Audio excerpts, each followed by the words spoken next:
En este reportaje de hoy nos adentramos en un sitio muy especial, un sitio que a muchos de vosotros os sonará por verlo a través de la televisión, en imágenes e incluso en portadas de discos.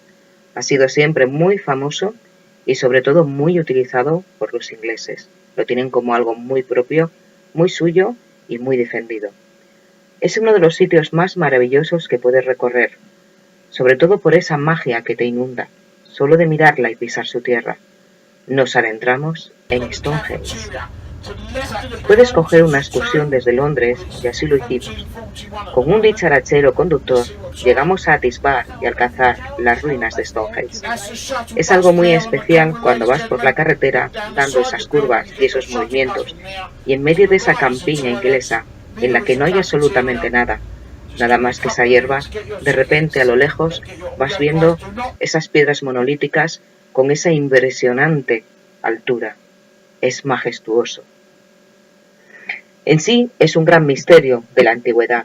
Data de mediados del siglo XX a.C. Nadie sabe para qué fue en su justa medida construido. Aunque luego ha tenido muchos usos, se cree en sobremanera que formaba parte de un vasto complejo religioso. Se han encontrado debajo de sus piedras y terrenos animales sacrificados y ofrendas, y lo que es cierto es que en sus cercanías se desarrollaban los pueblos. Para hacer Stonehenge se utilizó un tiempo y una fuerza inusitada, y es de destacar algo que me llamó muchísimo la atención, que es que está pasando en ese tiempo y en ese lugar a la vez que se construyen las pirámides de Egipto. Eso te hace pensar en tantos sitios con pirámides, con construcciones megalíticas, dedicadas a los dioses. ¿Por qué en tiempo? ¿Por qué en tiempo? Porque de la misma forma estaban viendo algo estos habitantes de estos pueblos antiguos. ¿Es una casualidad o es una causalidad? Las piedras enormes y labradas, que además fueron labradas una por una, fueron colocando, haciendo un círculo y encima, como si algo sencillo fuera, pero no lo es, una piedra recta que hacía las funciones de dosel. ¿Cómo mueven estas rocas? Algunas pesan más de 40 toneladas. Su transporte y su colocación sigue siendo un misterio, aunque hay muchas teorías. Las teorías de poder haber sido arrastradas encima de palos, el poder haberlas puesto y con una especie de cuerdas haber tirado de ellas, muchas teorías. Pero hay que tener en cuenta que para hacer esto, sencillamente se necesitaron miles de personas, tanto para labrarlas, tanto para llevarlas y tanto para formarlas. Pero algo también muy especial es que no solamente se necesitaba la mano de obra, sino que se necesitaron unos arquitectos muy especiales, con mucha sabiduría, arquitectos megalíticos. Hicieron una herradura de 5 grandes arcos que quedó rodeada por un anillo de 30 piedras verticales. Las leyendas medievales creen que fue el mago Merlín el constructor. Los romanos, cuando llegaron allí, siempre dijeron que era el templo del dios Apolo. Otras teorías, por el misticismo, por lo celta, siempre hablan de que fueron los druidas. Stonehenge tiene una cantidad increíble de teorías, tanto de construcción como de habitabilidad, como de todas las cosas que podían pasar a su alrededor. Está en el centro de una zona muchísimo mayor de lo que supone lo que ahora mismo vemos. Una avenida que sale desde el monumento megalítico va directamente hacia el río, por lo cual también podemos pensar que a través del río se surtían de todas estas piedras. Pero también hay que pensar que si estas piedras realmente iban en la canoa 40 toneladas, supuestamente canoas de 40 toneladas, iría hacia abajo, ¿no? Bueno, cosas que pueden quedar ahí. Se sabe que además había una multitud de gente asentada en el terreno, pero también otra que se desplazaba hasta allí en los solsticios para actos religiosos. Qué casualidad que también en las pirámides que he estado de Chichén Itzá sea tan especial el solsticio. Todo deriva en las estrellas, los astros, lo que ellos podían ver. Lo que es el monumento de Stonehenge se utilizaba, sobre todo, de dos maneras muy diferentes. En el círculo se daba respeto a los muertos y en el anillo que lo rodeaba se celebraba la vida.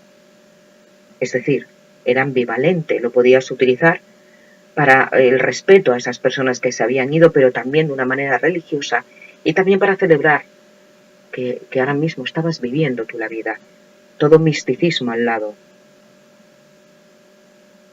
Se ha encontrado cercano alfarería de más de 4.000 años, con la decoración de otros pueblos también de Gran Bretaña. Es decir, si en la isla de Gran Bretaña, que es tan grandísima, había alfarería que se iba mezclando de otros pueblos, lo que podemos saber a ciencia cierta es que tenían conocimiento de ellos, compartían su sabiduría, compartían cómo hacían las cosas, compartían la alfarería o sencillamente también pues una forma de trueque. Yo te doy esto, tú me das lo otro. Se han encontrado restos de cerdos, de los sacrificios. Estos pueblos también eran ganaderos. La carne en sí nos da también la especificación de cómo los criaban, ya que muchos de ellos eran sacrificados en el primer solsticio y veíamos cómo los engordaban hasta el segundo, por lo cual tenían pues unos hábitos sobre todo de sedentarios. Querían estar allí, al lado de su monumento funerario. Y una de las cosas, sobre todo, más extraordinarias en Stonehenge, no solamente es que la piedra estuviera esculpida y labrada, sino que también añadieron lengüetas y surcos para engarzarlas entre ellas. Arquitectónicamente es algo increíble que hace 4.000 años pudieran llegar a tener esos pensamientos. Los dinteles se unen por los extremos, lo que da una estabilidad enorme, por lo cual ha llegado hasta nuestros días.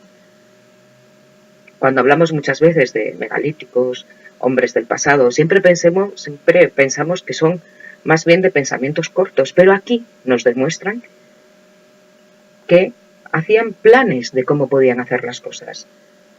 Hacían estructuras, lo tenían todo pensado y un trabajo impresionante. Aparte de ello, recorres todo y la magia te envuelve. Es como pensar, ¿qué hace esto tan magnífico aquí en mitad de la campiña? Sientes el alma de las personas, sientes la experiencia de esas personas que han estado ahí, que han estado creyendo, que han estado rezando, que han estado pensando. Sencillamente es algo increíble, que yo te recomiendo que lo vivas. Porque no solamente es una imagen, no solamente es un recuerdo antiguo, sino que es algo que late. Y que sobre todo en la posición ahora mismo en la que está, porque creo que lo bueno que tienen los ingleses es que han podido pues mantener sobre todo esto bastante intacto. En la posición en la que está es como si tú verdaderamente hicieras un viaje en el pasado. Aquí está un sueño de niña cumplido y que bueno, quiero sobre todo compartir con vosotros porque me encanta que vayáis viendo los puntos que me llaman la atención y compartir cosas que muchas veces no se pueden llegar a ver porque no podemos estar en todos los sitios a la vez. Es un sitio maravilloso y un sitio que te llenaría. Por lo tanto, un sitio que te recomiendo y un sitio que está bastante cercano. No está o no es imposible de ver. En el siguiente vídeo te voy a explicar también pues el centro de interpretación que hay también en Stonehenge y sobre todo algo que te va a llamar muchísimo la atención, que es la forma que podían tener estos descendientes británicos. Te espero en mi siguiente vídeo. Un saludo, Alejandra Martín.